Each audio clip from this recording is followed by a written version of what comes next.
السلام علیکم ورحمۃ اللہ وبرکاتہ۔ ناظرین، آج میں آپ حضرات کو ایسے 3 کام بتانے لگا ہوں جن کے کرنے سے انسان کو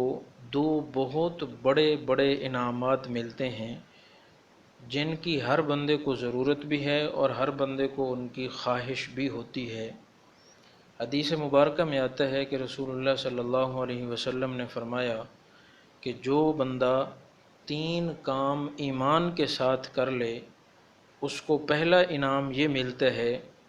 کہ جنت کے جس دروازے سے چاہے داخل ہو جائے، اور دوسرا انعام یہ ملتا ہے کہ وہ جنت کی جس حور سے چاہے اس سے نکاح کر لے۔ اور 3 کام یہ ہیں، ان میں سے پہلا کام ہے کہ جو بندہ اپنے قاتل کو معاف کر دے، اور دوسرا کام ہے پوشیدہ قرض کو ادا کر دے۔ مثال کے طور پر کسی بندے پر قرض ہے اور یہ بندہ اس بندے کا قرض ادا کر دیتا ہے اس کو بتائے بغیر، اور جو قرض خواہ ہے وہ اس کو بتا دیتا ہے کہ تیرا قرض کسی نے ادا کر دیا ہے، اللہ کے نیک بندے نے، تو یہ پوشیدہ قرض ادا کرنا ہے۔ اور اسی طریقے سے تیسرا کام ہے ہر فرض نماز کے بعد 10 مرتبہ سورۃ الاخلاص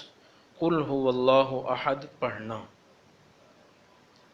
حضرت ابوبکر صدیق رضی اللہ تعالی عنہ نے آپ صلی اللہ علیہ وسلم سے پوچھا کہ یا رسول اللہ صلی اللہ علیہ وسلم، جو ان تینوں کاموں میں سے کسی ایک کو کر لے تو آپ صلی اللہ علیہ وسلم نے فرمایا کہ ایک پر بھی یہی انعامات ملیں گے۔ تو ناظرین سامعین، پہلے جو 2 کام ہیں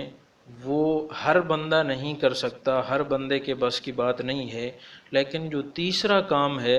کہ ہر فرض نماز کے بعد 10 مرتبہ سورۃ الاخلاص قل هو اللہ احد آخر تک پڑھنا، پوری صورت پڑھنا، یہ ہر بندے کے بس میں ہے اور ہر بندہ اس کو آسانی سے پڑھ سکتا ہے۔ 10 مرتبہ پڑھنے پہ کوئی وقت بھی نہیں لگتا، اور ہر فرض نماز کے بعد پڑھنے کا مطلب یہ ہوگا کہ جن فرضوں کے بعد سنتیں نہیں ہوتیں ان کے فرضوں کے متصل بعد پڑھنی چاہیے، اور جن فرضوں کے بعد سنتیں ہوتی ہیں ان کی سنتوں کے بعد پڑھنا چاہیے۔ تو اس طریقے سے یہ بندہ بھی جو سورۃ اخلاص کو 10 مرتبہ پڑھے گا، یہ بھی وہ 2 بڑے انعام حاصل کر سکتا ہے کہ جنت کے جس دروازے سے چاہے گا جنت میں چلا جائے گا، اور جس حور سے چاہے گا اس سے نکاح کر لے گا۔